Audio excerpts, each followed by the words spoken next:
Hello, everyone, and welcome to Quadcast, the podcast where we break down political boundaries one cast at a time. This is episode 8, and I'm your host, Cavolo, representing auth-left. I'm Mark and I represent the auth-right. And for this episode, I'm going to be the center. I'm Tim, I'm representing the libertarian right.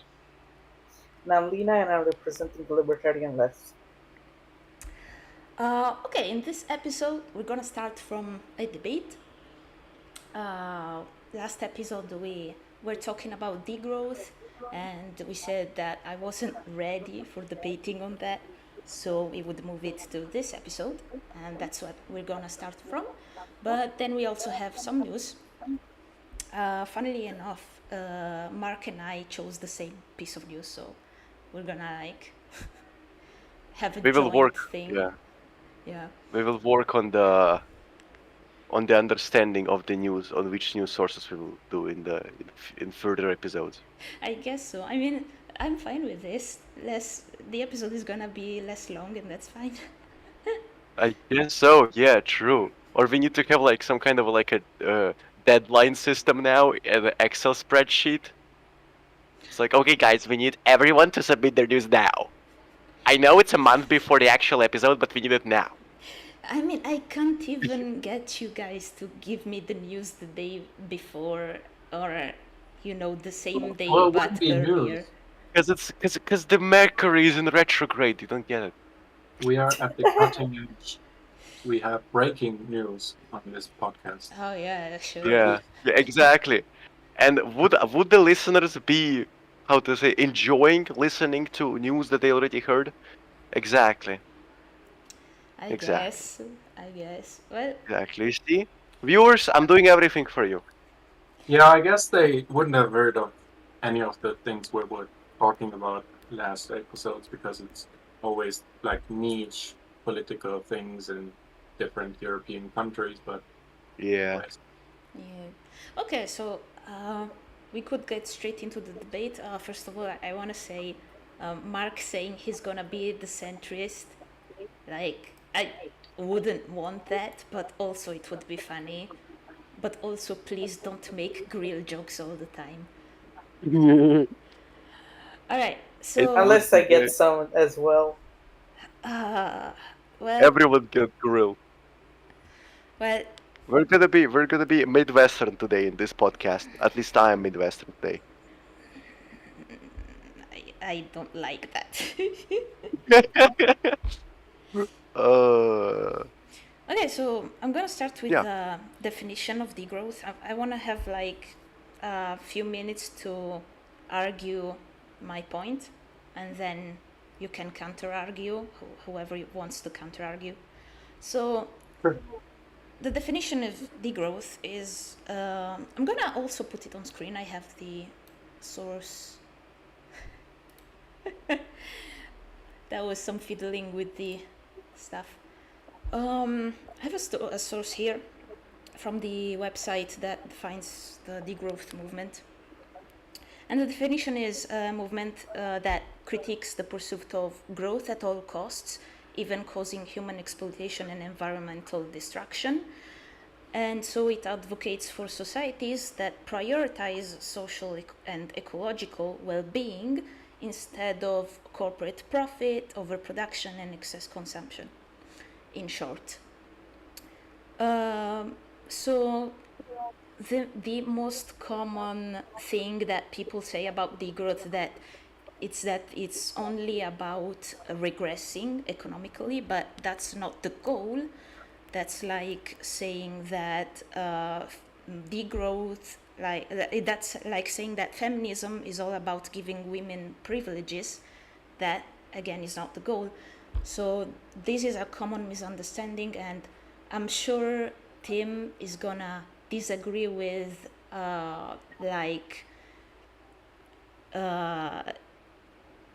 growth being the cause of environmental destruction and all that.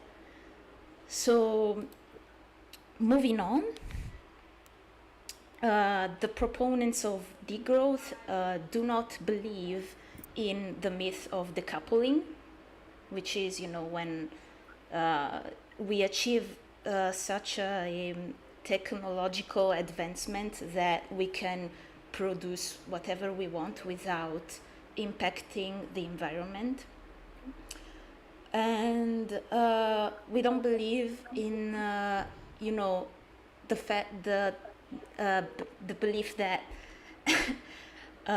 efficiency translates to growth and vice versa.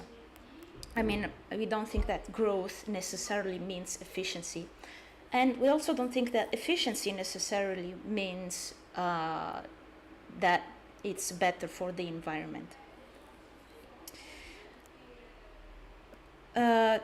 Popular metaphor to describe this movement is that we believe that growth for the sake of growth is the ideology of a cancer cell. And so we should reorder our priorities. Now, I've seen proponents of degrowth all agree on the same policies that would benefit both the environment and human societies. And spoiler alert, these policies are leftist and explicitly anti-capitalist.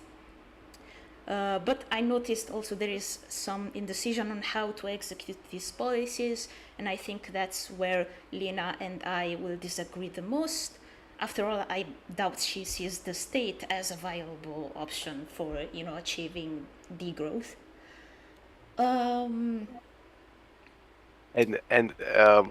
I would predict something that never been said on this podcast before. Mm-hmm. That how can I say it? An National Bolshevik Alliance will be established.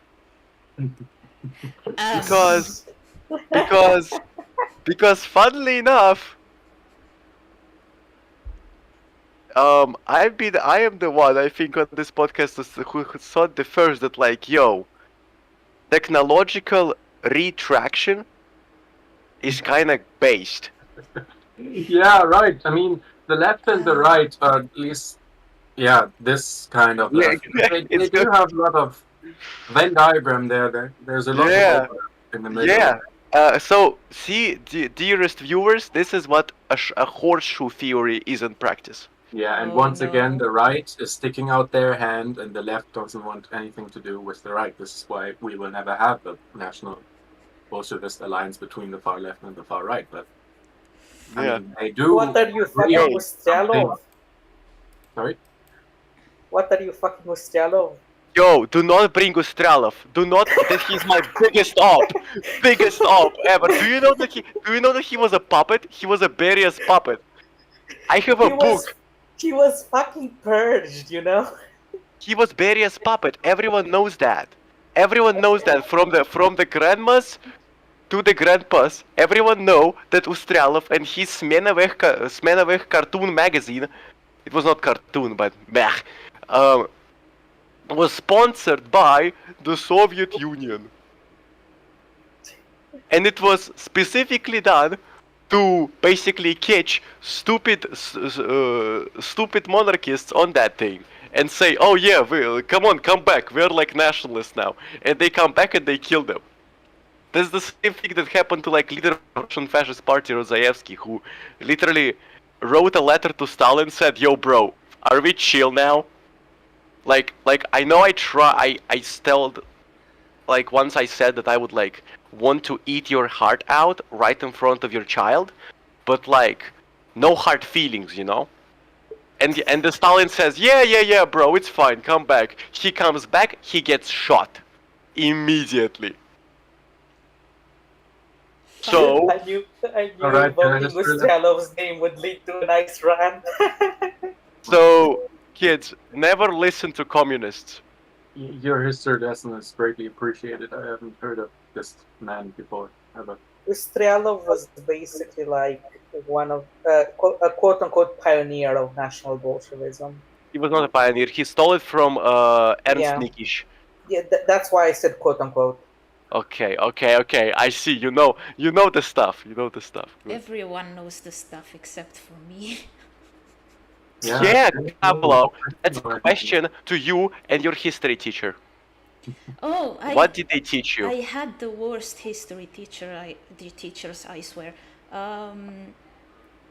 But yeah, I'm also not very much interested in history, although I know it's important to understand politics, and it's very like intermingled with politics.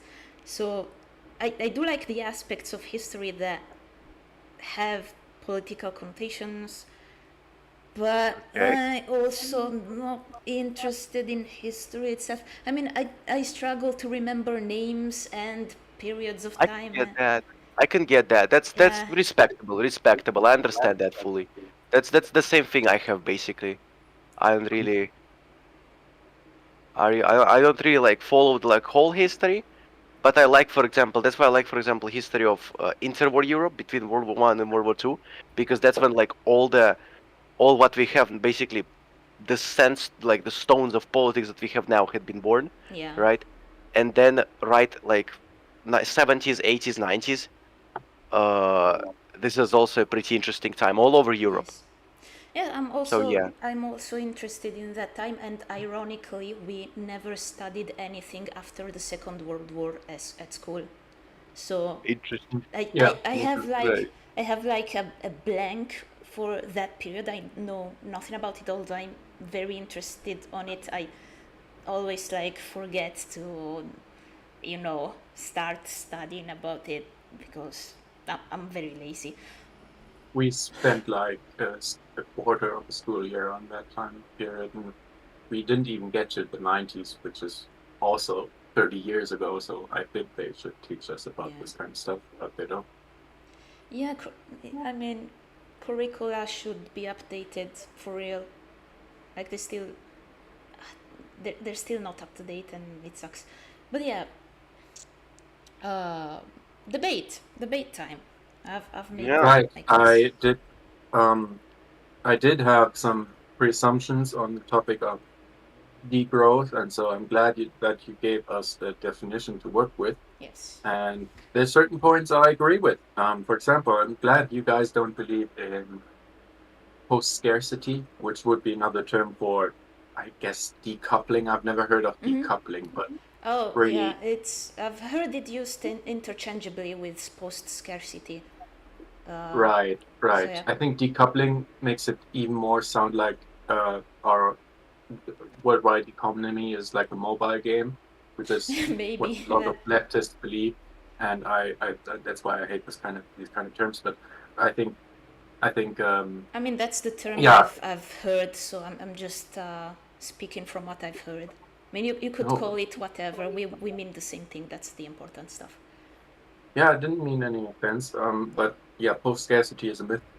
We'll never pass post scarcity. There are some resources right now in our lives which we identify as not being scarce, like air, which is why air is free. But no, we won't get to a point at which, I don't know, something like steel is no longer scarce. I don't see it, because that's the nature of things. It's scarce usually. Okay. Well, then growth not being the same as or not always leading to more efficiency. I mean, that's a point that degrowthers apparently make.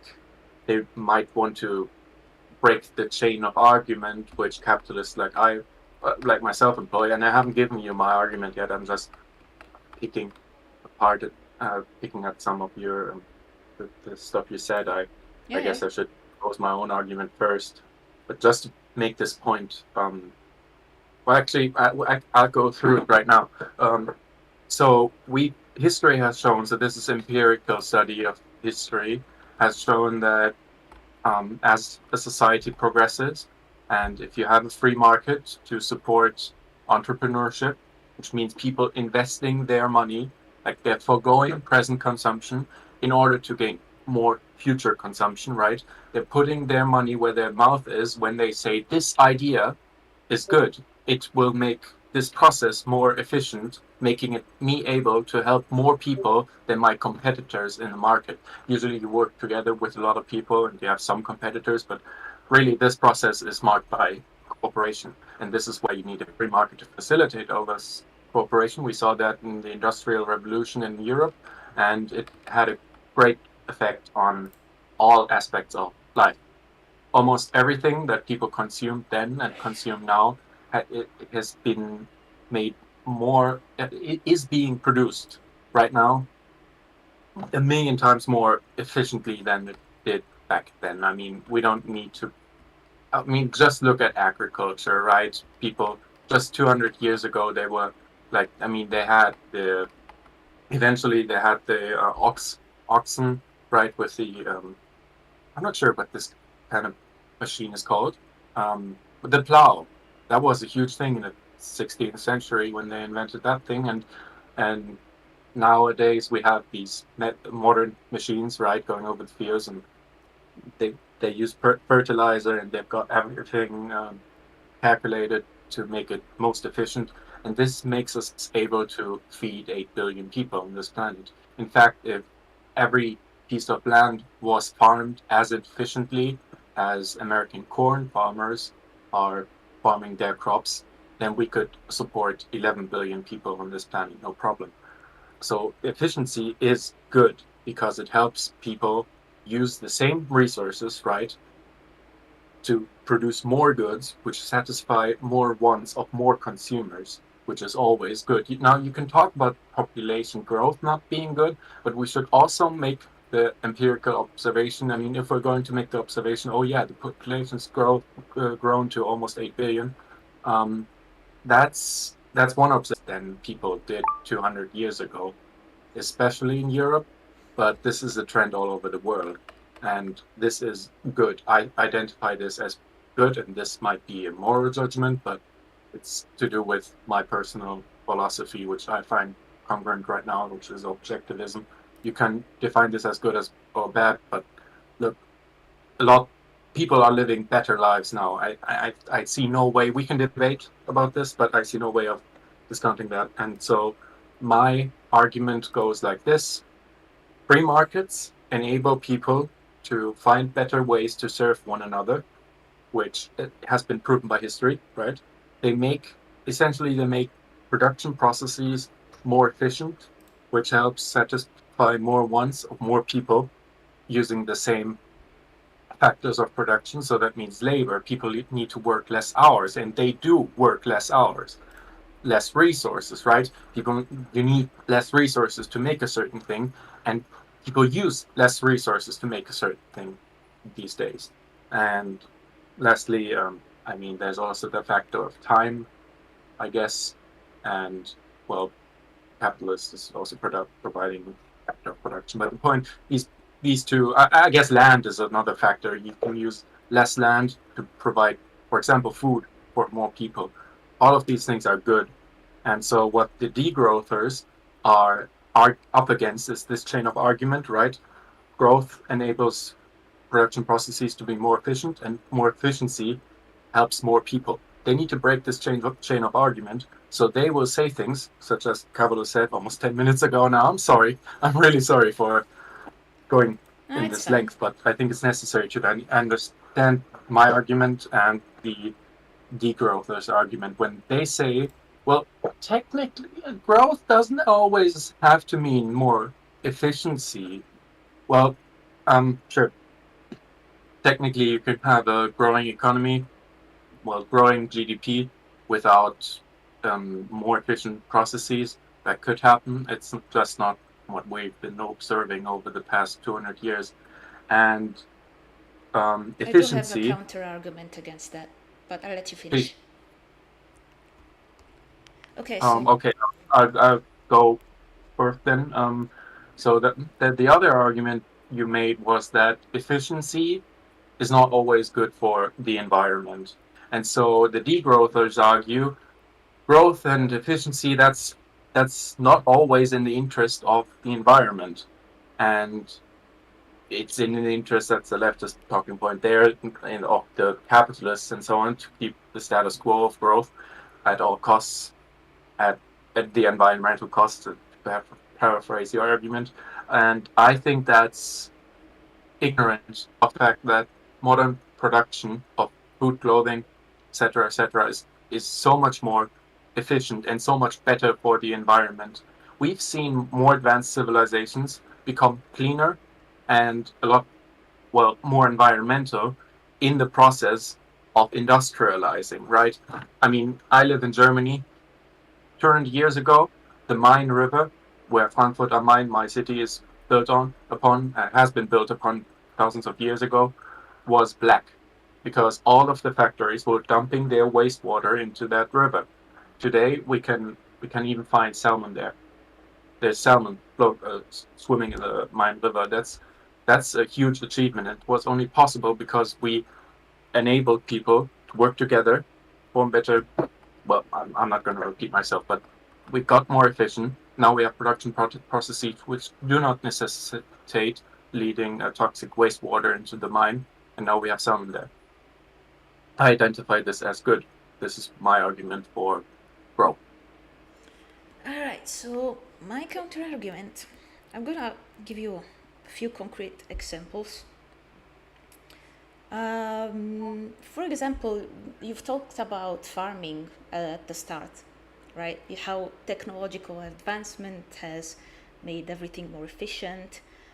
But the thing is, technological advancement isn't enough because, yes, we have tractors now, we have more efficient methods of harvesting and stuff, but the actual method of farming is a century old.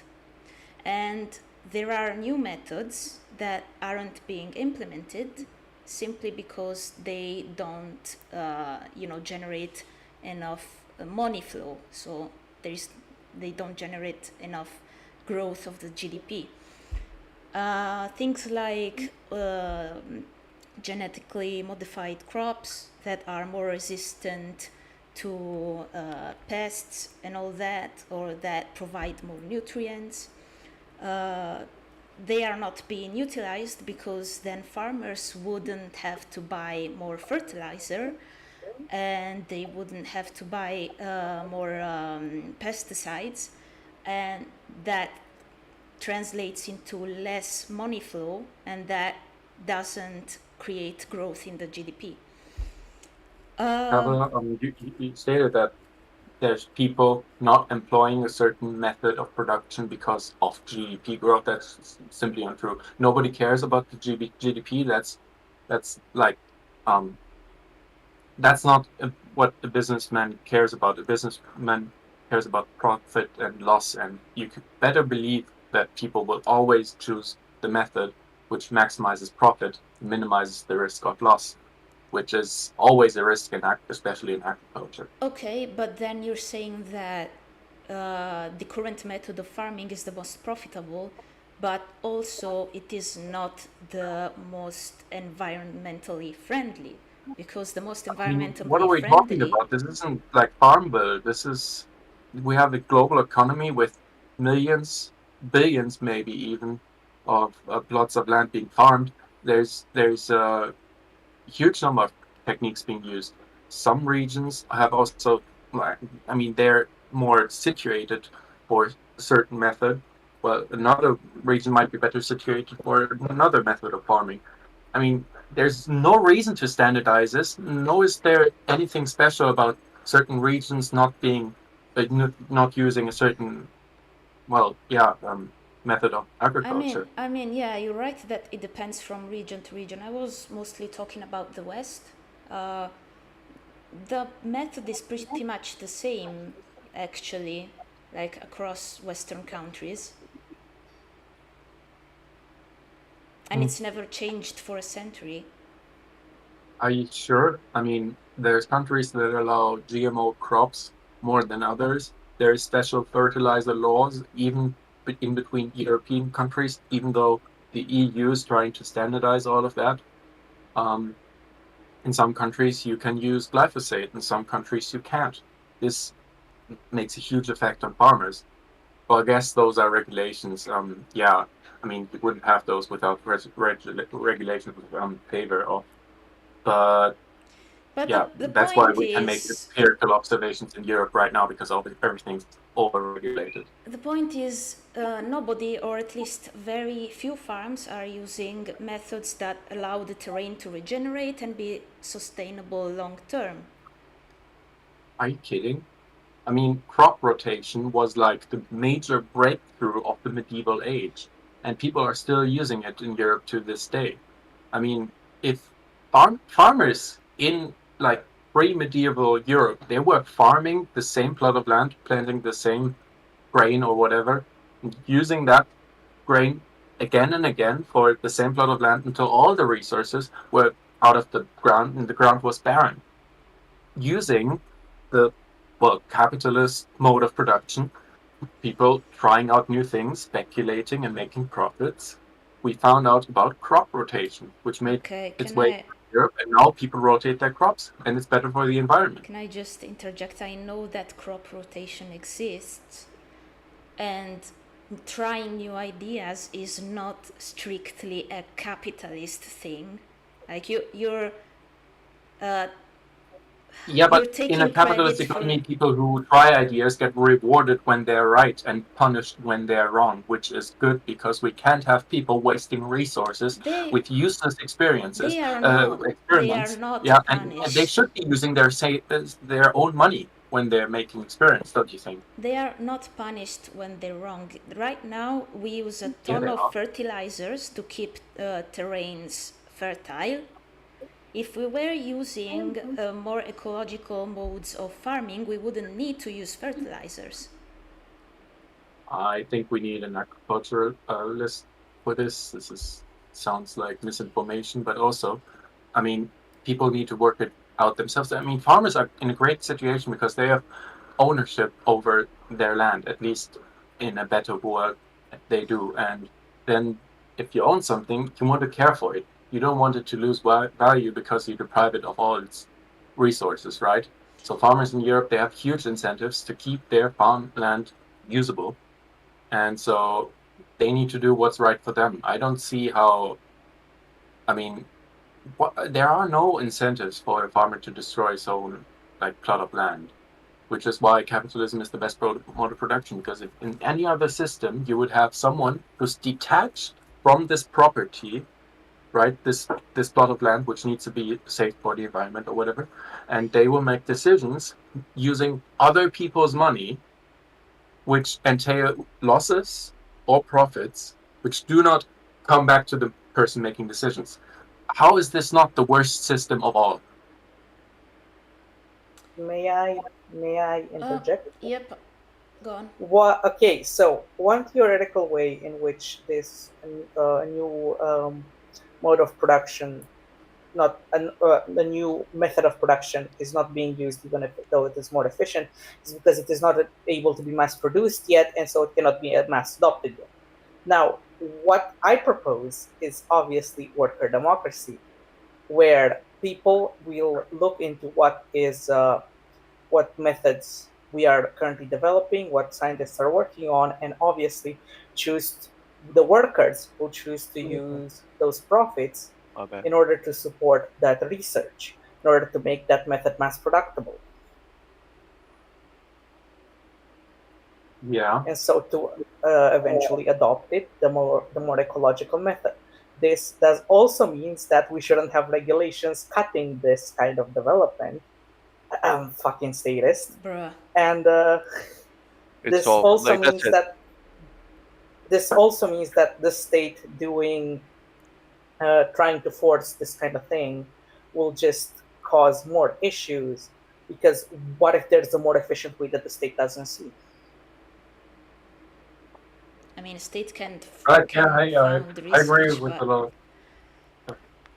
I was saying state can found research and find these more, environmentally friendly methods. Yeah, I'm saying that the best way to fund these environmentally friendly methods is through having the profits that are made through trying out different things, as Tim said, of the workers be used for that. I tend to agree with you because at least it's not capitalism, but Well, I mean, if it's voluntary, it's capitalism. I'm sorry. No, you can't conflate capitalism with everything that is good. Yeah, no, I'm conflating capitalism with a system where, well, where people voluntarily contract with each other, and I mean, this is not just a necessity for capitalism to, well, work, but I it's would also call that. like a I'm I system gonna would of be just. here. I'm gonna be here as a. I'm gonna do what Tim did not do, and opening the book of doubling down. Capitalism, in fact, is everything good. Bruh. In fact, we will look if we go to open any single book, right? We're gonna see red, scary color, right? What is red? Traffic lights are red. You cannot go. Stop. Complete stop, right? It's true. It's right. Right? Rather, Exactly. Blue is looks nice. Sea. We all like sea. We like to go on the sea and all these great things. Yeah? And red looks like fire. And fire is bad because ooh, ouchie, it hurts. Right? Right. So before you rather. speak, you think. Before you speak, Yeah. you think. Okay? Okay. Thanks for destroying my ears. Okay. Now, rather than calling capitalism the system of a voluntary association, I would call that libertarianism. Okay, well, we could call it by its, I think, definite name, which is voluntarism. I guess there's an ism for that. But I'm fine calling it libertarianism because libertarianism necessitates. I guess libertarianism has a couple of different definitions, but voluntarism is pretty straightforward. I'm fine either way. Yeah, it's Because necessary. I also support a system of voluntary association. I just think that the current capitalist system is not that much the voluntary association, but that's not the current debate. Well, maybe it's because we're over-regulating. Could it be? Oh, that is part of it, I guess. I mean, But you need to regulate capitalism to, make it less crap.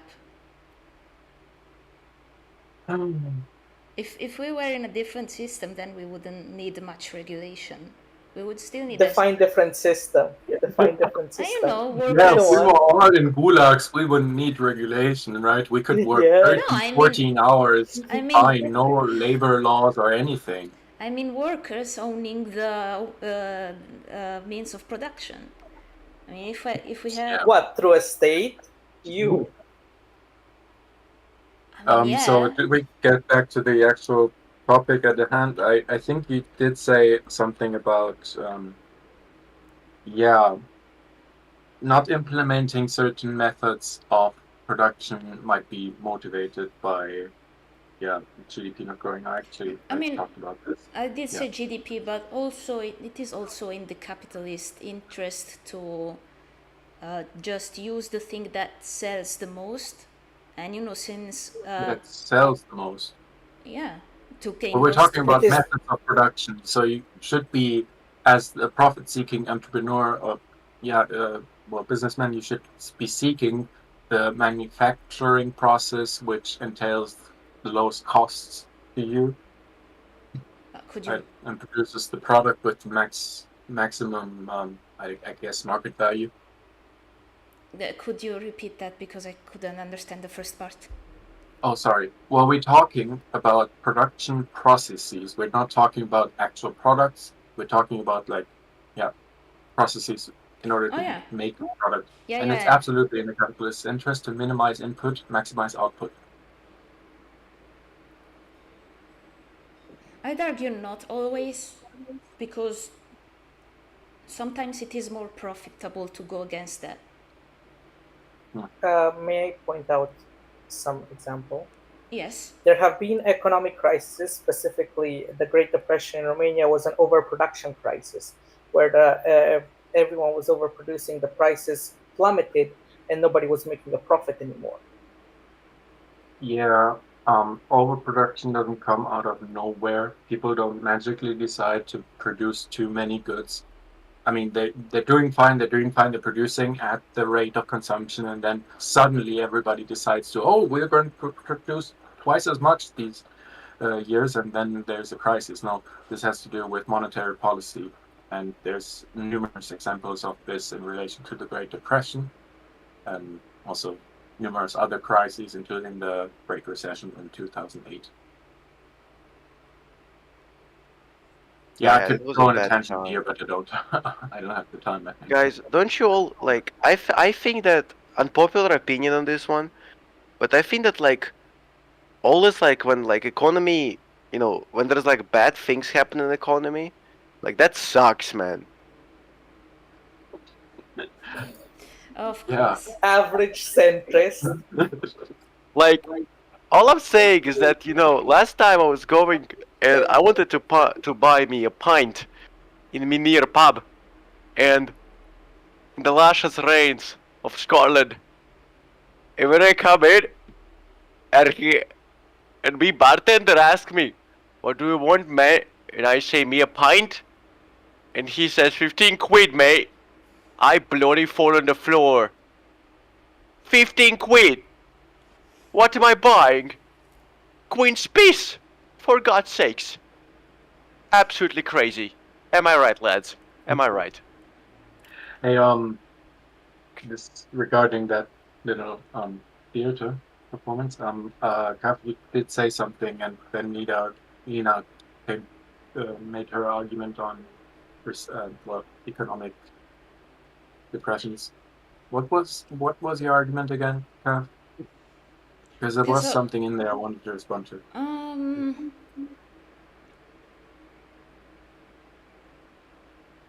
I was gonna make another example, since I don't know I'd much. like an example on why in some cases capitalists do not prefer the way the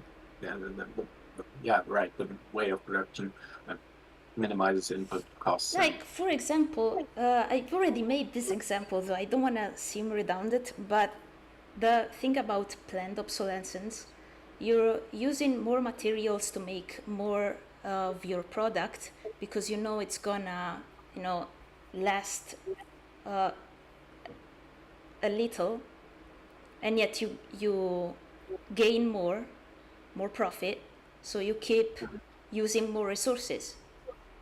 Actually, that's the absolute best argument you could make in this example, from what I can tell. I don't like playing chess, but if this was a chessboard, then I could have identified that this was a good move. You made a good point. There's instances in society right now, which you can empirically observe, in which there's things being produced which could be of better quality, but they are not. They might last a lot longer. I think there's a lot more examples. They don't have to include planned obsolescence. For example, some brands of smartphones last longer than other brands of smartphones. Mm-hmm. Some computer parts last longer than other computer parts. This cooking utensils, list goes on. So why do capitalists produce low quality goods when they could be producing like tote bags instead of plastic bags, right? Why are they doing that? Why isn't every supermarket handing out tote bags and instead using plastic bags? Well, the answer is that they have identified that this process of production minimizes input costs, maximizes output cost, profit, maximizes profit, and you could make an argument that this is bad for the environment, but you cannot be sure. How can I not be sure? I mean, it has been proven that plastic bags. Okay, go on. Look, I'm glad you latched onto that, because it is true and it's infuriating, right? I used to be a great environmentalist, and this made me very, this really annoyed me. Mm-hmm. Looking around me, why aren't we making tote bags instead of plastic bags? Well, they have decided that this is more profitable, and I think that this decision, making this decision each for their own, based on what's more profitable, is actually really good for the environment, because they factor in everything. they factor in people's time, because people's time is, well, valuable. People sell their labor right on the labor market, and you need to pay for labor time, and this is factored into minimizing input costs, right? You're trying to minimize material costs, which is also important when you want to, minimize costs. And this is also an effect when it comes to the question of which kind of bag the supermarket should hand out. And so I looked into this, right? I wanted to understand why we are still using plastic bags when clearly the better choice is, it can't be this cheap to produce so much plastic for bags that which are used once. It should be a lot cheaper in the long run, like from a economic planner's perspective, for every citizen to use a tote bag. Well, it turns out tote bag actually only really gets more efficient than a plastic bag at being better for the environment when you use it like 300 times. You need to use these things a lot for them to actually become a better, more environmentally friendly choice for the customer.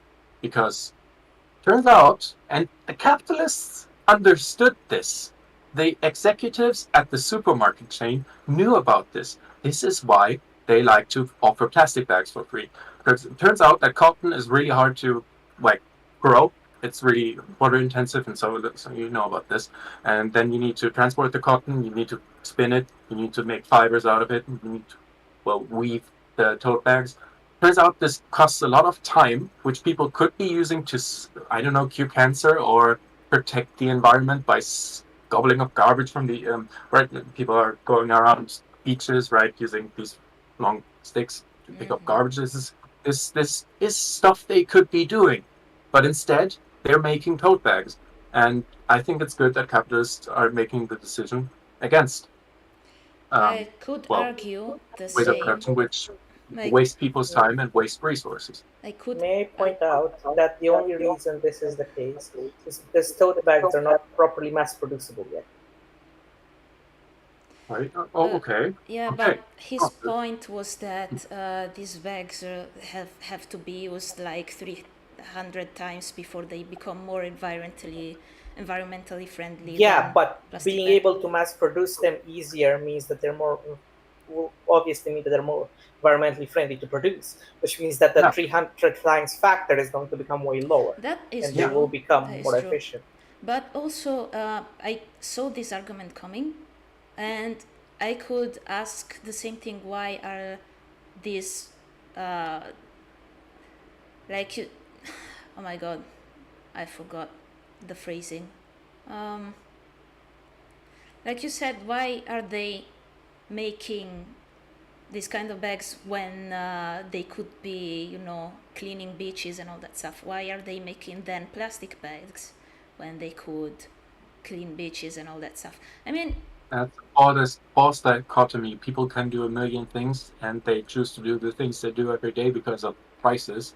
Because this is what people do. They act, man acts. Yeah, but the thing is, I'm not sure where to start on this. We do know that both plastic bags and other kinds of bags, I don't know how they're called. I've heard you say it 10 times, but I don't know how to pronounce that. They are both not environmentally friendly, so the solution should be something else. Well, yeah, there's prices in effect right now, and people are obviously still preferring the plastic bags.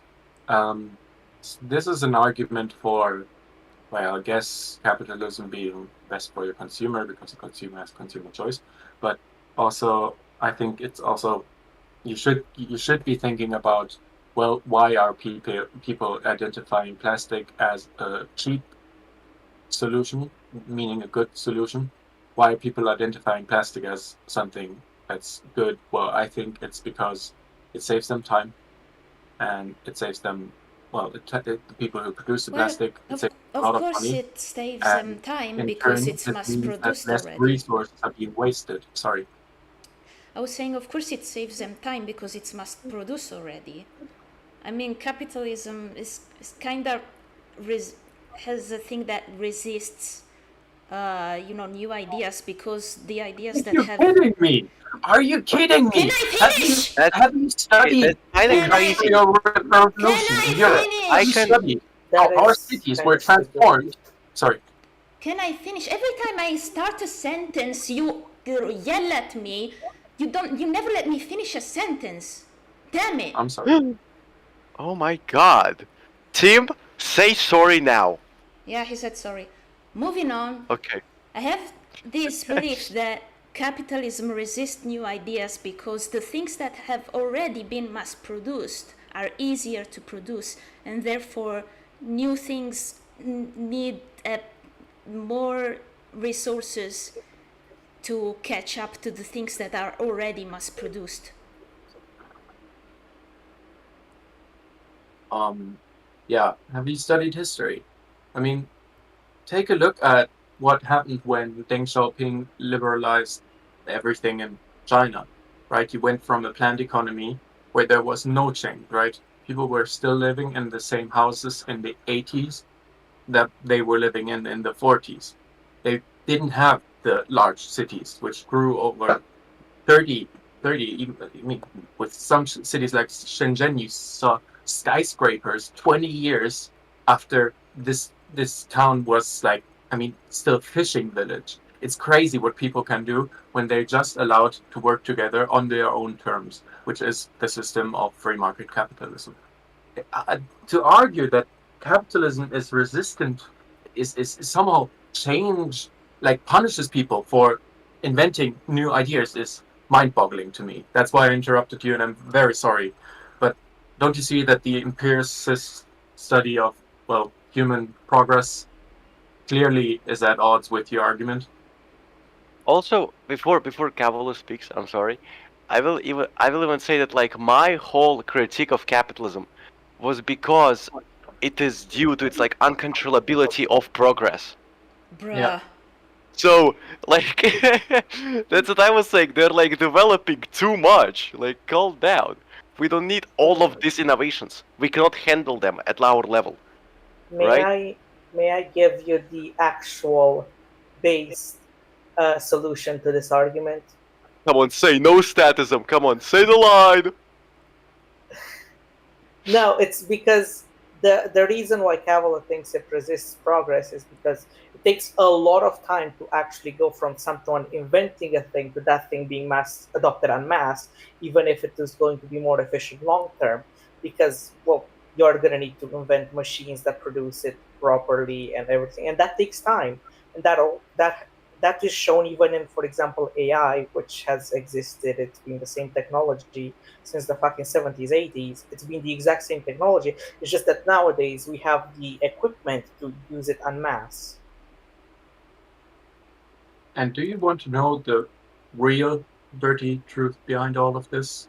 I mean, I gave you the empiricist explanation for why capitalism is the most innovative or innovation helping system we have, but there is another answer to your question, and it has to do with, well, who is going to invest into these new technologies? Who is going to have like money which they could use to, well, for consumption right now, but they're instead going to delay this consumption and speculate. You might say invest into this technology. Who does this? We have a word for this kind of person. Making investments, calculating risks. Can I guess And- it? Can I guess it? Workers. Yeah, please. Investor.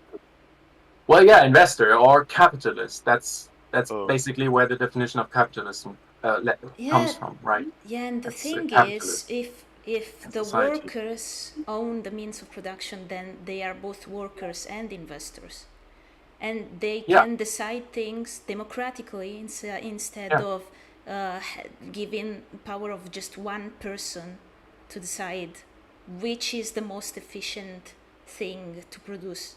Like, Yeah.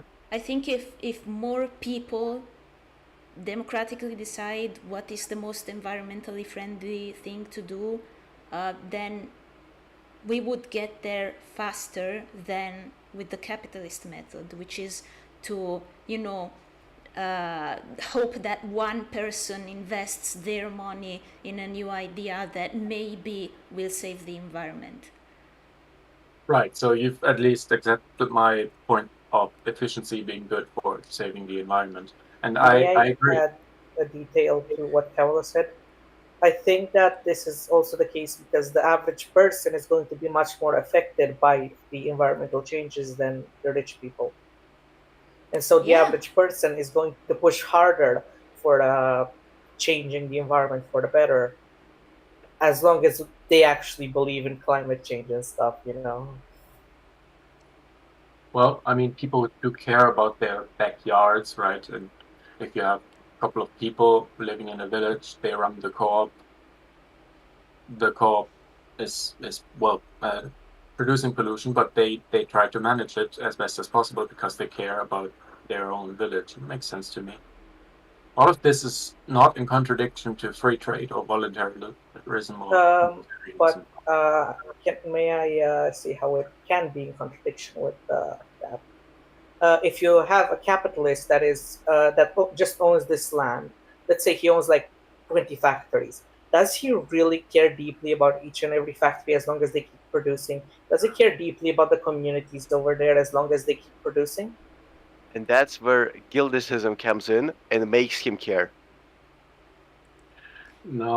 I mean, look, he has managers for each one of these factories, and they need to keep a watch on profit and loss. And trying to maximize profit, the factory owner is incentivized to care about, well, for example, pollution, because if it pollutes, Oh yeah, the pollution is basically aggression. I mean, if you have a company, they produce something, it produces this other compound, this chemical compound, which is really toxic. And this company has a pipe, and the pipe goes right into the center of the village, and it leaks out all of this toxic compound, and everybody dies in the village. They have aggressed on these people. As long as we're not talking about anarchy, if we're talking about minarchy with a minimal government, just seeing that to people not harming each other, right, not aggressing on each other, they will take care of this. This will cost the company, and they have an incentive to minimize these costs. So yeah, I think they would care about each single factory and their environmental Thing is, implications. that is an extreme example, and let's say that it simply is more cost effective to pollute like twice as much, to put twice as much CO2 into the atmosphere. It is much more cost effective to do that. The local community, the people living there, will care much more about that because it is their place they pollute. You know. but Yeah, also I you're don't not think people. aggressing them directly, so they're Yeah, basically you are. powerless to. I mean, not they're okay. Yes, you are because you know, and it's bad to have CO2 in the environment, but Oh, also sorry. you're not. Sorry, I detract that. CO2 is not aggression. You're right. Yeah, that's what I meant. They're not aggressing directly, so the people there have no power to stop you from polluting the environment. You're correct. And that's CO2 emissions are not aggression. Otherwise, we'd all be aggressing onto each other just by breathing, right? And we don't.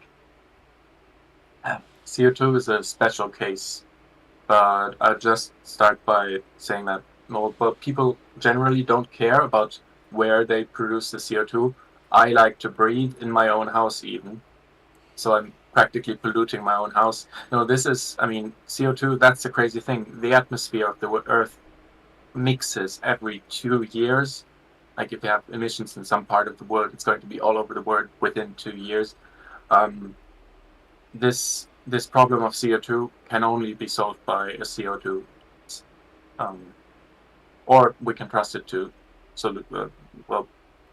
be so the solution to itself. We all die of heat stroke, or we can believe that climate change doesn't exist. One of these three justifications are usually argued for by my side of the political spectrum. Meanwhile, um, the libertarian left has the solution of making it so that the average person, the one who is most affected by this kind of pollution, is the one who makes the decisions rather than a detached capitalist who doesn't see or interact with the workers. Also, let me just say the right solutions are basically conspiracy theory, like climate change doesn't exist, doomerism, where we just die of heat stroke, and capitalism will fix everything because capitalism is the best thing in the world. But no, Oh, she finally got it. what? She finally not understood. No, I obviously disagree with that. I mean, Billions was grill. Yeah, we have it on recording, don't we? Yeah, that's I was. I'll Lina, turn check it. I'll record. turn it Lina, into a soundboard. Oh my god! Lina, Please. peep the numbers. Lina, peep the numbers. I was merely elencating the right solutions, which are all Great. stupid So, in my opinion. Comrade Cavolo, can you please face the wall for the betrayal of the proletarian values? You are being executed. But Really, Great. that fast? That fast? We For were a first chocolate and a executed cheese. on podcast. That's nice. okay, Yeah, can I just for a bring chocolate. Can I bring my point home? Okay. I really do think that capitalism isn't the best way to dictate which stuff is the most environmentally friendly. I also forgot the example I was gonna say. Thanks very much. I mean, here's the thing: statism isn't either. Yeah, I know you disagree with that. I see the state as a tool, and it can be used to, execute these policies quickly and effectively instead of making a whole revolution and wasting time doing that. Okay, so you want to infringe on people's freedoms in order to, like, I don't know, give them a solution that could be wrong. But we already know which solutions are right. We have research, like scientists and all that stuff, telling us but which. science is not absolute. The current knowledge we currently have is Real. not the absolute. Yeah, because but it's science constantly evolves. It's our best bet, though. Why would I trust a capitalist over a scientist? Why should capitalists decide that? Because scientists are controlled by capitalists. And that's why you should trust the capitalists more. Oh no, this is terrible. Oh. Uh, Okay. Sometimes I. Anyways, the capitalist is best suited to make these kind of decisions because first, he's using his own money. Second, I mean, it's clearly more ethical to make your own decisions with your own money and not someone else's. Secondly, the scientist might have no idea of which of the methods of production are actually better. They have only empirical studies of this mode of production. They know what it does. They do not know if it is economically viable. And this work needs to be performed by an investor or a capitalist. okay, let me make. That is why you need somebody who bridges this gap between the scientist and the capitalist. Those are engineers who invent machines which use these new technologies to properly make it economically efficient to use them. But or also, for example, capitalists are investing in the carbon capture technology, which scientists have already, said it's flawed. It emits more CO2 than it captures. So it's not even worth trying, but the capitalists are riding this novelty of carbon capture and making money off of it, of advertisement and all that stuff. So yeah, I really don't think that that we should trust the capitalists to know what's best for the environment. Oh my god, am I actually gonna have to be the one debunking this? Because why? When people invest, they don't know if they're actually gonna get something out of it. That's Simple not true. as. Yeah, That's but not true. I saw when I was watching Instagram Reels. I saw how like they draw graphs on like the lines and the stocks, and they go the same way as they draw the line. And tell me if that is not, tell me if that is not a clear prediction.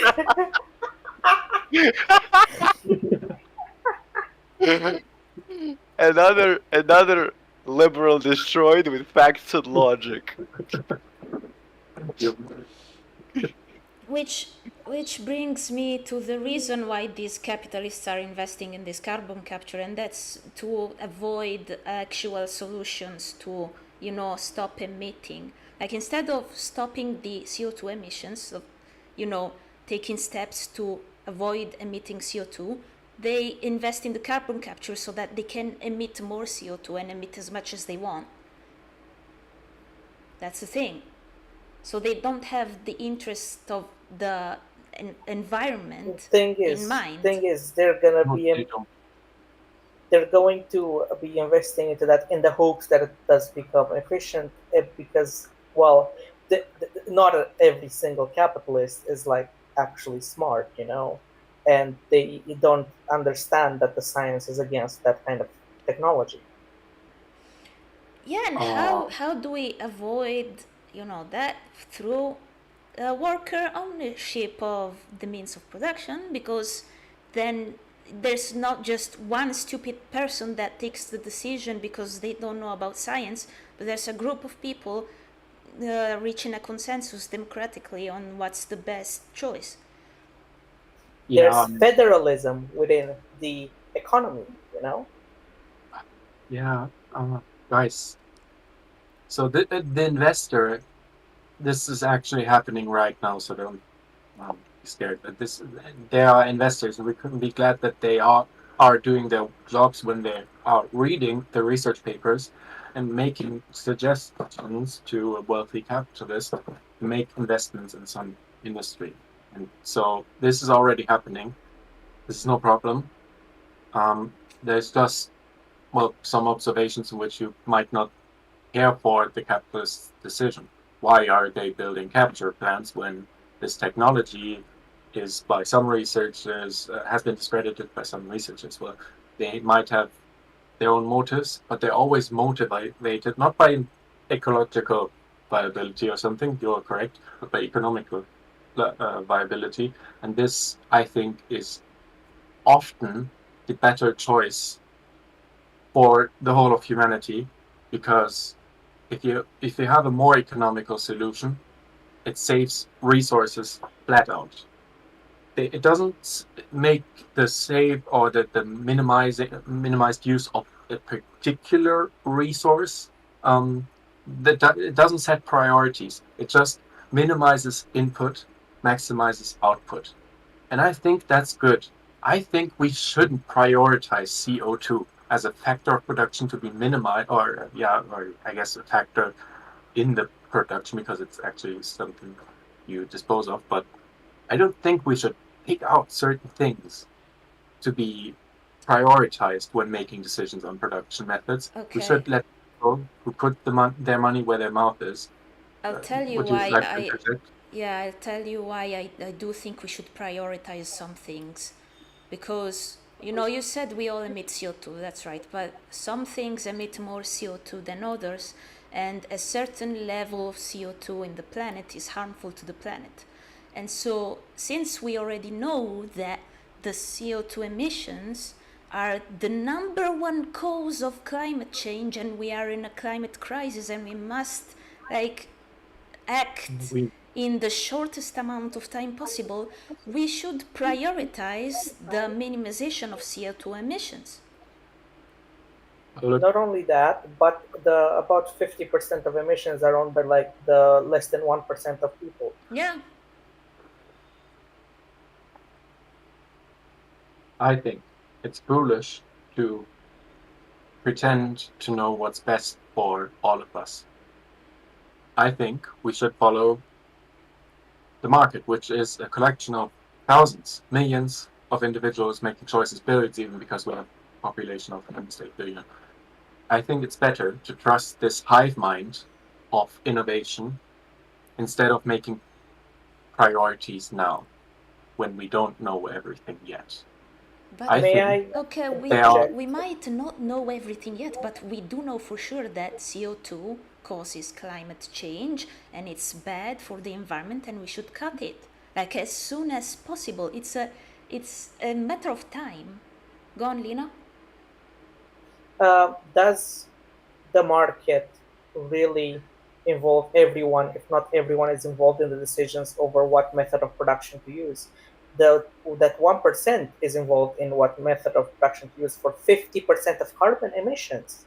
Those are the only 1% that actually do the decisions. They are influenced by some person or another, sure, but they care only about their profits. Yeah, pretend that they are actually like producing this carbon because well, just for themselves, right? They drive cars all around. They have like all their cars in the garage burning the gasoline all the time, just with the motors on. They're not. No, they're not really producing that by themselves. They're the Koch brothers, right? Well, they make products, right? They have customers, right? Yeah, they're responsible for huge amounts of emissions. But why are they emitting this CO2? Well, they're making products which everybody here buys.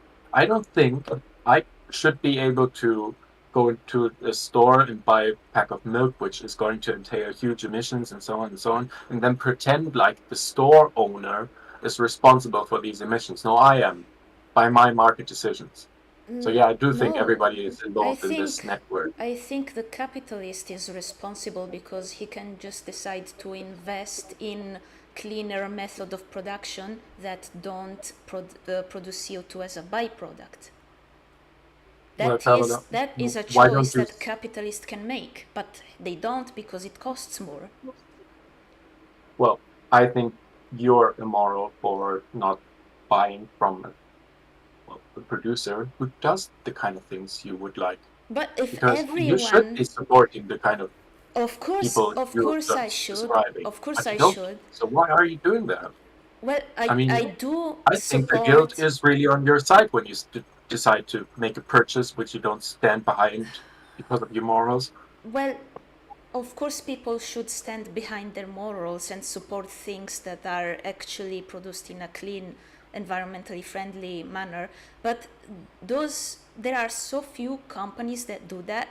The vast majority of companies don't, and that's a problem.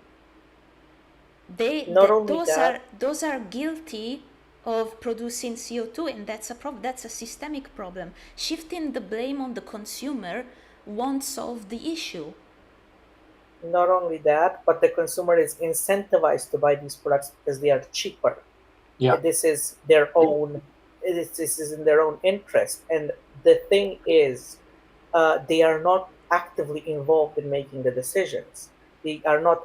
They are not in an environment that actively lets them make decisions on a yeah, large they scale. don't. They're voting with their wallet. Bro, Thing but is, are you no, in an environment which promotes discussion? Are you in an environment which promotes awareness? Are you in an environment that promotes that? Or are you in an environment that promotes consumerism? The information problem is irrelevant to this discussion. I mean, we can talk about information problems all day. People aren't like informed about everything at all times. They don't know about all the different options which are available to them. But it's ridiculous to argue that anybody else should be responsible for making these informations okay, available. let's put They an are Well, let's there's also the capitalists tend to obfuscate information in order to safeguard their profits. yeah, well, that's just through aggression. That's a breach advertising, of contract. Sorry. and such. But I want to put an asterisk on this information thing, because the main thing I was about to say and I forgot again. Uh, give me a minute.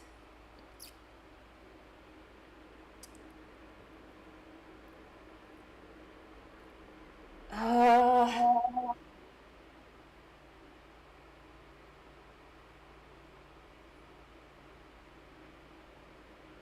okay, so I was gonna say people have different amounts of money, right? A poor person who can't afford much is basically forced to choose the product that is cheaper. And right now, what is cheaper is the product that emits more CO2. So in the vast majority of cases, people are actually forced to buy the worst alternative for the planet. So the blame in that case is on the capitalist who decides to mass produce the thing that pollutes the most. Well, you're I would taking actually say that the blame is on the system itself that does not allow the profits to go all the way to the average person, so that the average person would be able to actually make these choices. Yeah, that objection too. on capitalism does allow for co-ops, but to Cavolo's argument, I think this is where I'll make my final statement. Unless you'd like to make a quick interjection, I think I talked over you again. Cavolo? No, yeah, I was finished. Okay, I'll make my final statement now because I think this cuts to the heart of the issue. I don't think any of us know which decisions need to be made right now in order to guarantee a better, safer, and greener future. I don't trust the government to know this. I don't think any of us know this. Scientists try to get close to the answer. We don't know how close they are, and we don't know how to get to the solution to the problems they have proven so far. I mean, look, all of this CO2 emissions stuff, the charts going, like the CO2 emissions going absolutely off the charts and stuff. All of this could have been avoided if we just hadn't industrialized Europe 200 years ago. I think there's a lot of people right now who would go back if they had a chance, if they had a time machine, and would go to the 1800s and shoot Rockefeller and his ancestors or whatever. I don't know what he'd do. He's talking about me. He's talking about me. Right Yeah. here. Yeah, I'm talking about Mark. Who started this whole debate. That's why I've been quiet for this whole debate, because this whole debate I did it for like 3 episodes now, just about this. Like half of my economic solution is basically Dark Ages economic plan. I believe the second Dark Age economic plan is what really going to bring us all up. And don't you think how strange it is that it's called Dark Ages? Yeah. How much negatives are in there actually? I would say it is one gigantic campaign to keep people from actually, like, studying it and understanding that all of this new modern stuff it's been done before and it failed, and to its place came lovely medieval guild system. All right, I think Mark would go back in time and shoot Rousseau and Locke and Kant. Yeah, so wait. One day you're gonna see how everything around you suddenly changes, right? Everything goes back to horses, right? And then it's gonna be me who comes out of a time machine. Yeah, right. I'll know it was you. Yeah, exactly. I just finished up real quick. Nobody knows what's best for all of our future, and that's why I don't trust anybody with this decision. Not a democratic body or a single leader or group of scientists. Nobody knows this because nobody has all the prices, all the scarcities, all the speculations in mind. Not even a supercomputer could make these calculations. And so the guy with the time machine might think that he's leading us towards a brighter, greener future if he, prevents the Industrial Revolution somehow. But I don't think, this is a great novel idea. I should write this down. But I don't think that anybody knows what's best for the planet, which is why we need people to stay free instead of chained to a leader who's going to make decisions for them. People should stay free and work this out among themselves. Thank you.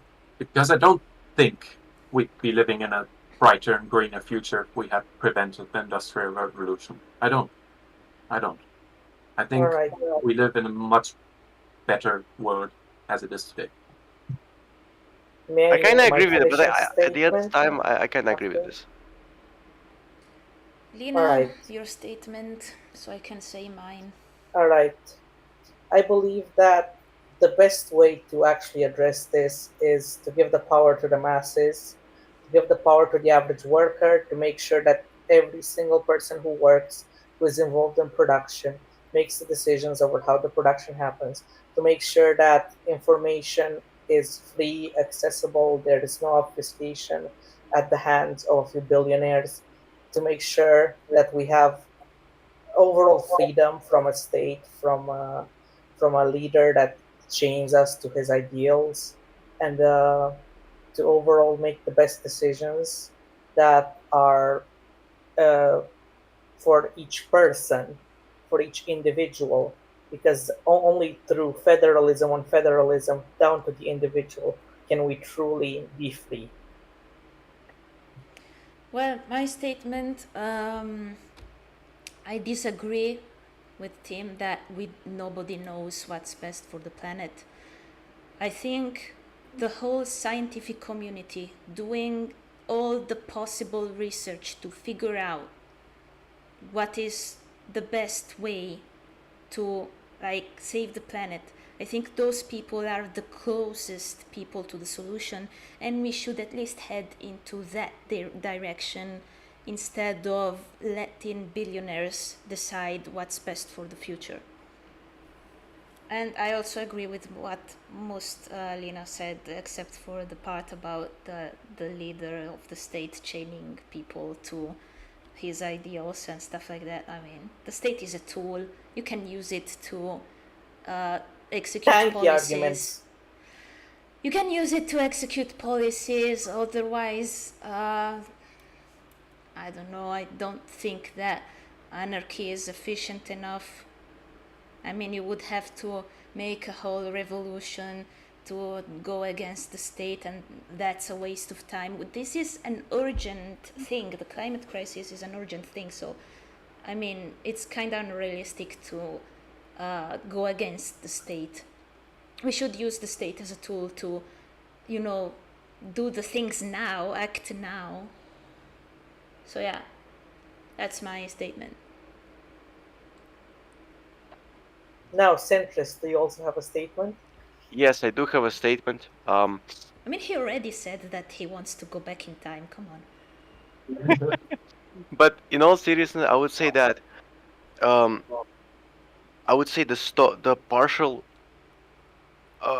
even without stopping progress, we have great alternatives in terms of energy, like nuclear energy. I would say we haven't yet fully, how can I say it in the young people jargon, locked in to that topic, and really, I would say there's a lot of possibilities how we can really stop it without actually going back in time and killing the Rockefellers. So yeah, and even maybe my theory of controlled technological progress, where we kind of look at what we need and what we don't need, and well, maybe I'm not talking about full reversion to 16th century, but 1999, 2000, early 2000 internet was so free, man. Look what happened now. That's all I'm saying. I think we can do it. I think we can solve it all if we lock in, if we peep game. Yeah, what can I say else? God bless our troops. All right. Well, on that Can I end, start with my news? of course, yes. Oh yeah, we have news as well. Oh my god! Yeah, I thought the because podcast is gonna come to end now. Yeah. I mean, I wanna we're gonna make this very short though, okay? So yeah. I wanna start because I want to keep on my state bashing streak. Okay, so basically, the Romanian state has decided to undergo a reform of the pension program, which has led to over 1 million pensions being cut to almost half. While the rest, like the rest couple million, have grown by apparently an average of 40%, the ones that were cut were the ones of workers in dangerous conditions, such as miners, people who work in nuclear power plants, so on and so forth. Because of how the system changed, they got rid of the special conditions for those people in dangerous environments to do it. Now, I think that the only reason why they can get away with such a cut to these people who are vulnerable and who work in dangerous conditions, is because it's the state who has a monopoly on the pension system. Yeah, I agree. This is why it's bad to put everything in all the eggs in one basket, right? That's what monopolies are. I mean, I do agree that pensions would be better if they were decided by the workers themselves. You know. Oh, that almost sounds like free contracts, freedom of association. I mean, sometimes it works. Sometimes. Oh my Right. God, he agrees that Sometimes. he's not for freedom of association. He's not for freedom in general. Fucking hell. I mean, sometimes it works. Anti-freedom. Oh my God! Hey. Can't I finish a sentence? I said sometimes it No. works. Shut up. Sometimes it works. This free contract thing, but most of the times not, because contracts can be breached. I mean, if workers are a special case because like they can decide democratically, and you know, if you breach the contract and you have like the whole factory going after you, and that's incentive enough to not breach the contract, I think. So yeah, I think pensions should be decided democratically by the workers, yeah, since it directly, affects them, and yeah. But I also think I'm that satisfied. there should be a cap, not just for workers, but for everyone, the political class especially, because Destroy the political class. no, I mean, the political class is useful, come on. I think there should be a cap because you know how the trend of the current population is in Europe is getting older and older, and there's less and less young people that can pay for pensions. I mean, the cap is to make sure that to protect young people from, you know, this stuff. Yeah. Right. Yeah. Sure. Mark, do you think the political class is useful? The political classes and the politicians. Yeah. That's my job in the future. Okay. No joke, by the way. I would say yes. I would say it's the part of the state, like that's the human face of the state. I would say. Well, as humans they can get. Most of them are beasts, but still, you know. Thanks. So, I would say it is a human state. Unless of course we make like a supercomputer that runs the state, I don't really see how else we can exert force on the. Wait, I just caught something in Cavolo's argument. Ah. Cavolo, you said that the workers should democratically decide that, but currently the state decides that. Does that mean that you agree that the state does not actually represent the workers? I mean, in this particular case, yes, but you know. In this particular, what's so particular about this case compared to others? Because the same people are doing all the decisions. It's the same people. Because the majority of our population is old and old boomers, you know. Okay, never mind. I mean,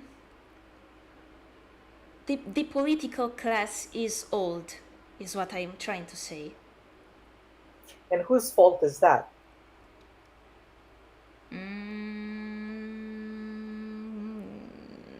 don't know. It's probably because of the way that the state perpetuates this kind of re-election thing, where you have the people who are make a career out of politics, out of producing nothing, but gapping and well, adding regulations and impeding production and impeding the workers. This is more or less my opinion. I would add to that the state cannot produce, it can only redistribute, and it doesn't. And politicians truly are, I mean, at least from a theoretical perspective of an idealist, completely useless. I mean, I still think it's useful, but it's old, so we're gonna like put in place systems to make sure that the political class doesn't get too old. Like, I think that's possible, feasible, and it's a possible solution. Thing is, if you just put a rule like that, what if the people want to elect truly want to elect someone who's old but like actually represents them? You cannot like make a rule like that without going against your ideas of democracy.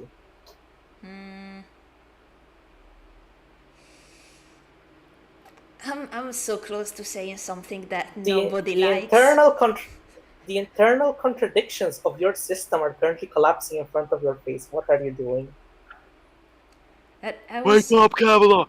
Wake up! I was gonna say something that nobody will like, but I digress. We should keep this short, so... Yeah, but nice burn. Yeah. I mean, I don't want to seem like I'm running away from this, but we should really keep the news segment short, and I want to get to the next news. I agree. So yeah, who wants to go next? I guess you and me can go. So Alright. the Pavel Durov thing.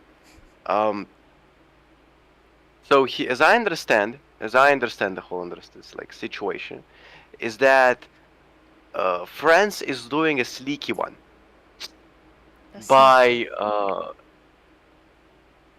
are trying to like they're trying to do like Russia of 2017 because they tried to do the same thing, and ban Telegram. Again, did they achieve anything? No, not really. And like, I would say this whole thing is, if anything, I would say it's a great like advertisement stunt. I mean, let's first explain what happened, because like the whole story.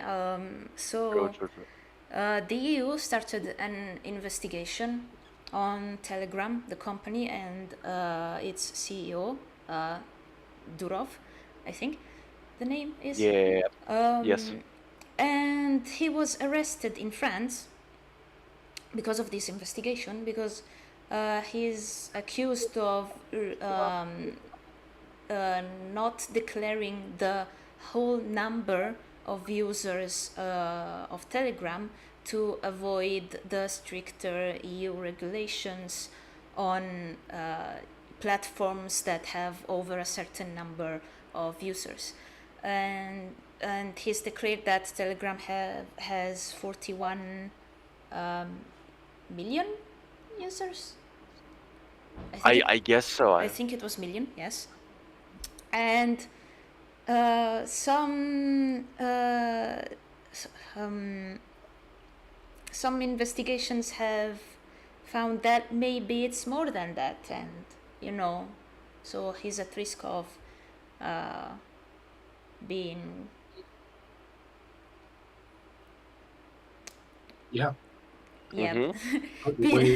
being put in jail. Right. Yeah. I mean, it could be even worse. Worse things have happened to people working on the internet. But yeah, this really shook me. I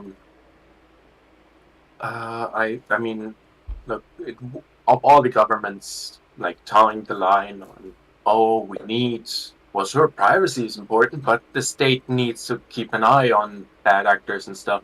Of all the countries that are towing this line, of course it's France.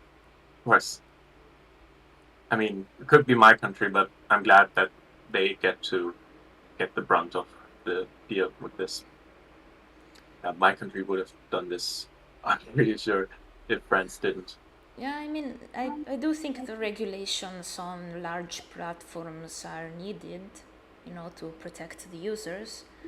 Oh, maybe. So I'm fine with that. And yeah, Thing is, this wouldn't have happened if you didn't have all these regulation brackets by the user amount, which are I, I I don't even understand why that's a thing. yeah, that's It's just a bit why. weird. That's a bit weird. I agree with that.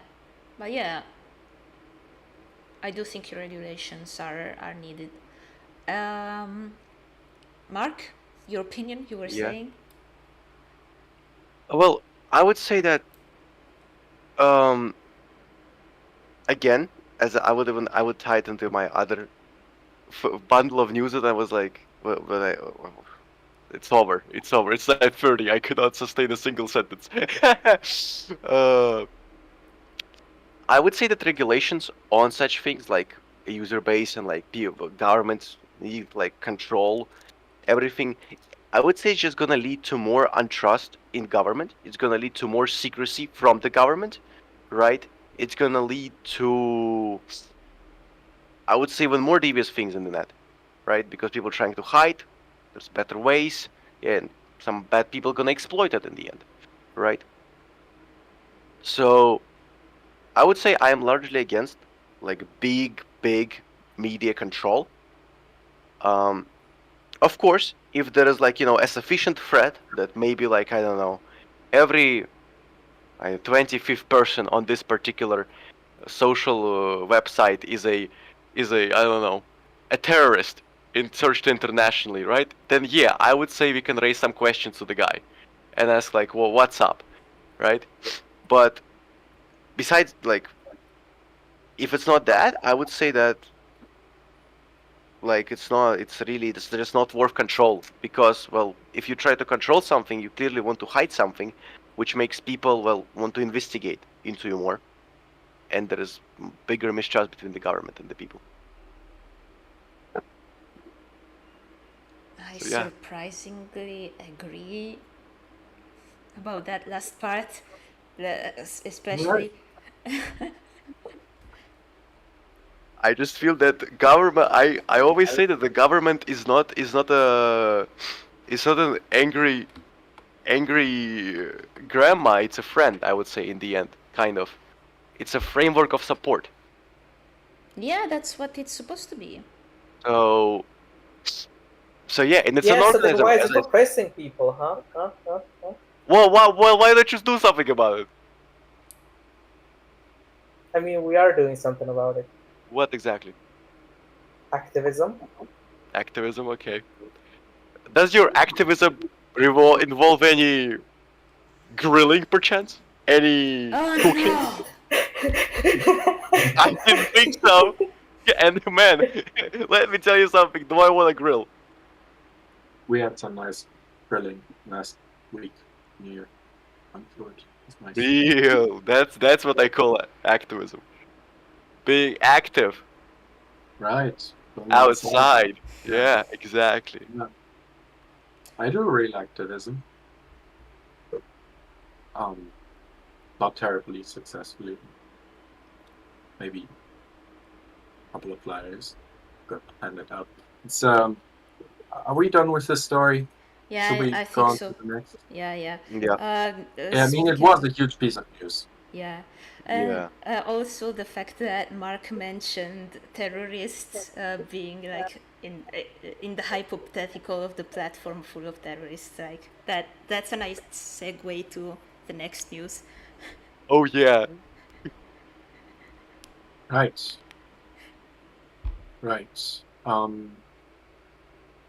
It's my turn, isn't it? Yeah. You're the only one Solingen. left. Solingen is a town. It's not all that big. I think 100,000 or so inhabitants in northwestern Germany, and they had a terrorist attack. I think it was a festival. I'll come back to this point, but it was a festival, and the terrorists murdered 3 people and injured 8, I think. So this terrorist, ISIS took like responsibility for the thing and said, "Oh, it's because of poor Palestinians and Muslims." Do you also kill innocent people trying to save other innocent people? What do you mean by that?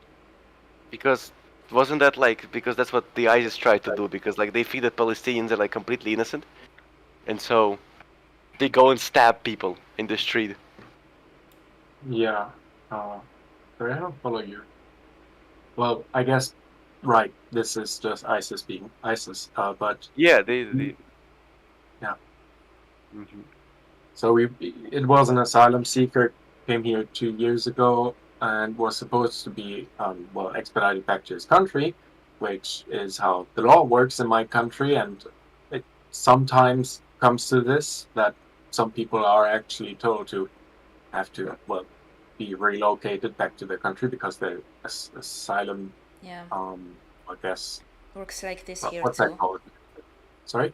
Works like this here too in Italy. Yeah. It's always been the law in the books, right? You seek asylum, and if you get rejected, you get thrown back to your country. This is how asylum should work, in my opinion, because it does its job. Asylum is nothing more, nothing less than security for a certain period of time. And that's also why I don't like it when right wingers like to talk about, oh, the asylum seekers, they're not in employment, they're not working. Yet they shouldn't. They're here for being secure for a certain period of time, and then they leave. They don't need to integrate because they're only guests. I don't. That's my position on asylum. But so that's the law in the books. They don't do it. They rarely relocate anybody. It's just not the political will right now, because we were being ruled by leftists and Christians pretending to be conservatives. I'm sorry, leftists pretending to be Christians and conservatives. And this has brought us string of governments all just not caring about this issue. And we have a lot of these people in our country. It's nothing I can criticize as a libertarian, because borders are imaginary, but it's just how it is right now, and they're not doing their job. So that's something I can criticize as someone who has to pay them, the politicians. Okay, I'll be quick now. So these asylum seekers being more violent than the rest of the population is actually documented in my country. You can read the statistics online. This doesn't include immigrants who successfully become Germans. They have a separate category or are counted as Germans. But turns out in almost all of the violent crimes, we have 40% being committed by non-Germans, which could be tourists. Yeah, we have a lot of tourists in some places, but it's usually asylum seekers. Right, because there's a lot more of them too. This has become a huge problem. We have a country in which multiple administrations, ever since I think 2015, were the first asylum waves. You know about all of this. I'm sure Cavolo will enlighten us with some more on this. But we're not throwing any of them out, and they just stay there. And at some point, they get to stay there and receive welfare. And they are more violent than the average population. I wonder if this could kickstart a debate on migration as a whole, because I would like your opinions on that. But yeah, we have ISIS terrorists coming into our country, getting paid asylum seekers, welfare, and being violent. It's not nice, but that's how it is right now. I will go first, just to right off the bat, you know. All right. Okay, the authoritarian left was already building a wall. So No. I believe that we need let's just say a thorough background check. Something that we don't have, because I would say it is because of this whole culture that we have now, is that if we try to check them, who they were a religion to, why are they in this country, right? Why is on the boat where supposed to be only women and children, there are men, 90% of them are men, right? 90? Seriously. Not 90, but like from like most of the footage I would see, a considerable amount of them are males, and we usually understand, the agenda we're getting pushed to is that all of the immigrants are females and children and elderly, and like how can you not allow poor grandma from I do not know Syria to come to your country? What are you, a Hitler, right? Right. And because of that, I would say we're too afraid to do background checks and thorough background checks on these people because we're afraid of the backlash. And because we don't do anything, we just let them in and like assume that, oh, I guess he can speak English. He smiled at me, right?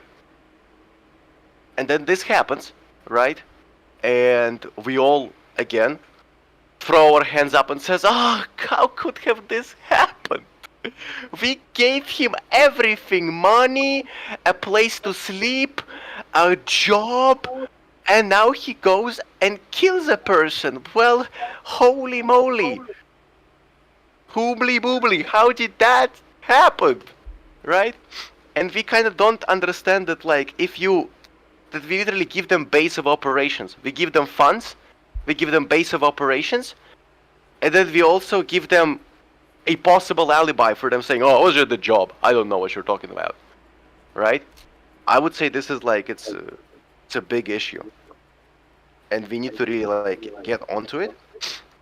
Because if we won't, it's going to become more and more frequent. And I'm afraid that it's going to get normalized. And when it's going to get normalized, well, it's bye-bye for all the whites. Because we're not going to do anything with it. Okay, so my opinion. First of all, the white rhetoric, I don't like that. Oh, I don't like my own race. Oh, my bad. No, Sorry. it's not that. It's just that the white race is in no danger. Like, come on. Yes, there are murderers, but the white race is so privileged that it's not gonna go extinct because of some black people doing some murder. Yeah, because the 1%, of course, is not gonna go extinct, but like, all of our lives as a simple people will be, well, let's just say we will all need to learn Arabic soon. Well, no, not necessarily. I mean, okay, look, as on the topic of immigration, I think the left suffers from optics being like hard in this topic because of course immigration is a problem, and the right quote-unquote solution is to stop immigration, so not let anyone in most of the time. I guess libertarians do want freedom of movement, but authoritarians on the right want people to stop moving. And so the left... And authoritarians on the left want people to stop leaving their country. No, I mean, no, that's not the thing. On the left, most people on the left try to, distance themselves so much from, the right solution that we say, oh yeah, let everyone in, like, but, the idea of background checks, there are many ways to detect terrorists while in the process of letting people in, and it doesn't have to involve like AI recognition, images stuff. I mean, if you have a simple background check, I think you can avoid getting terrorists in your country. So I think, Mark's solution has merit. As always, I'm right. And that's way better than not letting anyone in at all, because, of course, that can backfire massively, as we've seen with the Paris thing, 2016 it was, the terrorist attack. That was actually caused because Hungary didn't want to let in a massive amount of immigrants from Turkey, I think. I don't remember very well. But yeah, This was the attacker's reason. No. They didn't let in all those immigrants, and it backfired on them because the immigrants started basically marching towards the Hungarian border, trying to get over the Hungarian border and get to the rest of Europe. And it caused people amassing in train stations and stuff like that. And at some point, the Hungarian government had to give up and basically provided buses, and everyone was let in the buses. And amongst all these people was the terrorist who then caused the 2016 terrorist attack. And if only there was a background check, a simple background check, instead of like not letting anyone in, this whole thing could be avoided.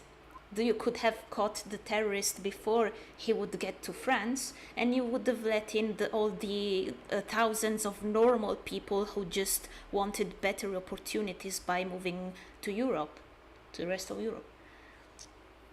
Now, I've explained this very poorly because I don't remember exactly all the facts, but I do have a video that explains this much more deeply with the sources and all that stuff. So, Nice. Is it Adam something? what? Is it Adam something? Yeah, it's him. Nice. Adam Yeah, Candler let's did just that? know what that is like. Yeah. What I have to say is, I have no issue with like trying to do some background checks because, like, you're letting people move around, but it's like borders are imaginary, countries are imaginary, yada yada, whole spiel about that, so on and so forth. Yep. We got And I think the way to solve the issue of terrorism is to solve the issues that cause these people to do terrorism in the first place. That too, yeah. So, America could just stop being a bitch and supporting all of those authoritarian regimes in the Middle East. Yeah. my face when I hire a government to get rid of the government, to get rid of the government, to get rid of the government, to get rid of the government, to get rid of the government. Nice. Yeah. I think you cannot do both. You can't have secure country without ISIS sleeper cells in your midst and take up, I'm not sure if it's in the hundreds of thousands of immigrants each year. I don't think you can have both at the same time, because background checks, well, I'm sorry, if we're going to do a background check on everybody who comes through here, they are just going to toss their passports into the sea. This is happening in front of the Italian coast. I think you go diving, you'll find a lot of them, and this is normal. This is normal behavior. People want to get the asylum, and so they throw their documents away. I understand it. It's a bad system if you want. Okay, look, you try to do a background check. You can't do a background check on every single person. I mean, all you've got on ISIS terrorists are like grainy video footage from like dark web websites, and they're usually hooded too. So you can't find out if someone who comes to your doorstep is a terrorist or not. And so you can't really allow anybody in who's undocumented, which most are. And will be, okay, especially but this we're talking about the terrorist must have had weapons on him, like bombs and stuff, the things that he used to, do the act. So, you could just catch the person that's carrying a bomb. That's what the background check is for, I think. Bombs can be built in Germany, and this attacker was using a knife. Knife crimes have shot up in our country, and 9 out of 10 of them, this is German police confirming, are committed by migrants. We didn't have this much knife crime for 2015. May I add that if people had the right to actually defend themselves and own actual weapons, maybe the attackers could be stopped before they do stuff. Yeah. All I'm Because saying. everybody knows that the things that cause gun crime are social issues, not the ownership of guns. Yeah. That's true. I would say like so there are so many things that like could have been easily prevented if someone on the scene had a gun. And most of the knife crime is exactly that. The guy will continue unless another person takes out whatever you Germans have, the SIG, and puts a 3 bullet holes on him, and that's it. Easy as that. Of course, then it's another big is like we need an entire gun culture. We need to bring gun culture, education about that. There's of course a problem with like accidents happening with the gun, especially if the person has a child, and they're very lousy with the gun. They like store it, I don't know, in a kitchen table, and the child has it. Like it's a potential danger. But I would say with anything, such dangers occur, right? And I would say the good outweighs the bad in this situation. Yeah, but okay. So I'll just return to this for just a second. So you don't let anybody in who's undocumented, but you take in the documented ones, which is good. It's just not consistent with our. I think it's a human. I'm not sure, but look, our policy is to help people with their asylum system, and if we reject people who've lost their passport, we're not going to do a good job because a lot of people will falsely get rejected. So you let those in with passport, and what do you do with this passport? You contact the Somalian embassy. There is no government in many of these places, and governments are terrible at keeping track of crime in their states. That's what the embassies are for. Yes. Yeah, but look, this guy is from Afghanistan. Afghanistan was taken over by terrorists. They're going to call the Taliban, ask them, "Oh, has this man been a criminal?" And they're going to tell you what they know, which is nothing, because this country's been war-torn for the past 20 years. That's true.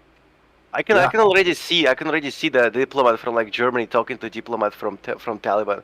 So, do you know anything if he had committed any crimes in the past?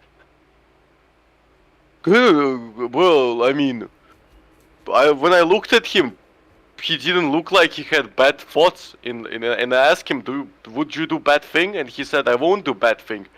And how my grandmother says, a man, if you're a man, you keep your word, and man, I hope he keeps his word. What do you mean he stabbed someone?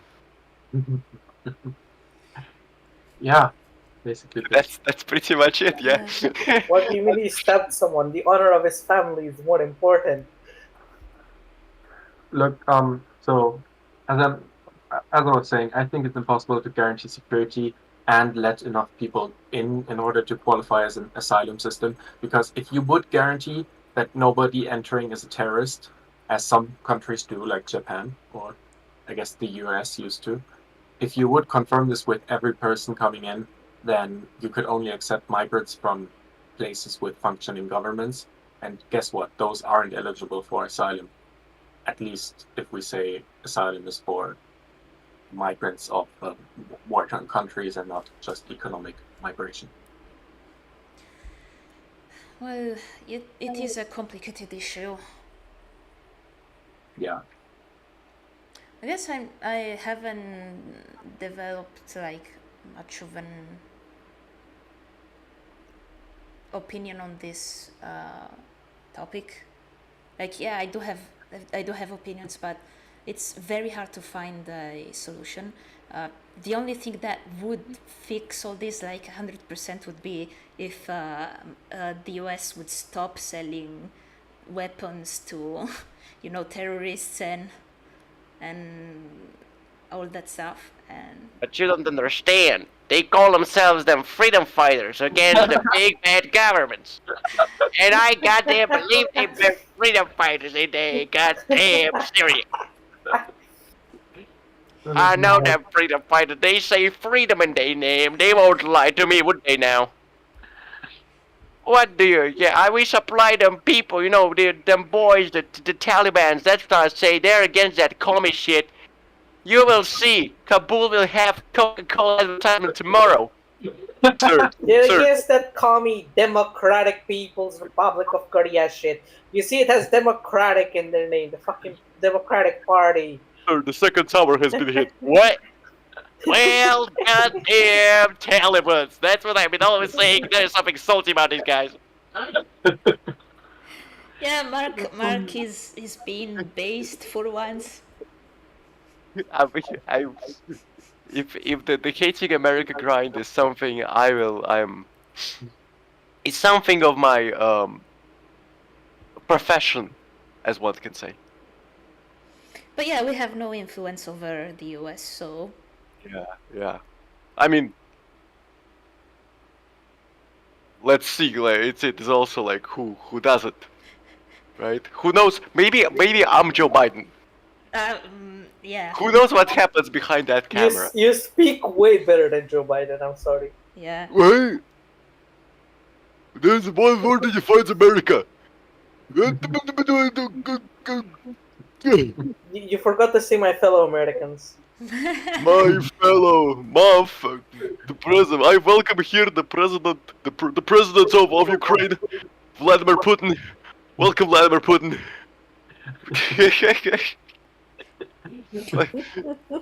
Well, The leader of Taiwan, Xi Jinping.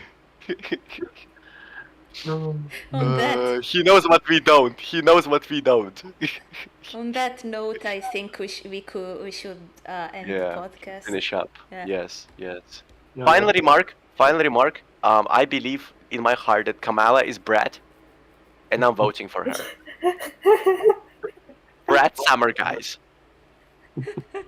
She's like, and like Republicans are so weird. They give such an off vibe. My God, like really, I need my latte. And JD Vance fucked the couch, obviously. JD Vance on the couch. We read his book. We read his book in school. The thing, the Hillbilly Elegy thing. I did not read it because I was too bored. I read like 5 pages and I'm like, I ain't reading this. The brother like is not speaking my language, and like it's not. I thought he's gonna be like proper American republicanism, where it's like he drops an awful sexist comment in the middle of the book and like nothing ever happened, or like it was the first time I saw a black man work, and it was not a janitor, something like that, something like, and you look at it and you're like, okay, brother, what's up? So. But it wasn't that. He was normal, and that's sad. I don't like that. Don't be normal, guys. Be fun. Always aspire to new things. Have friends. Be jolly, right? And you should love yourself now. Get cherished, you idiot. Complete loser, get love. Get accepted by your community, you complete dumbass. Well, that's a nice message coming from the right. That's surprising. Yeah, spreading joy. The positivity, bros. It is begun. Millions must smile. All right. I think that's all. Yeah. Stay tuned for next episode where we're gonna have more news, and probably, I don't promise anything, but probably a special episode. We're gonna have the return of someone that you've already met, but I'm not gonna spoil anything. So yeah, thanks for watching, everyone, and we'll see you on the next episode. Bye. Bye. Bye.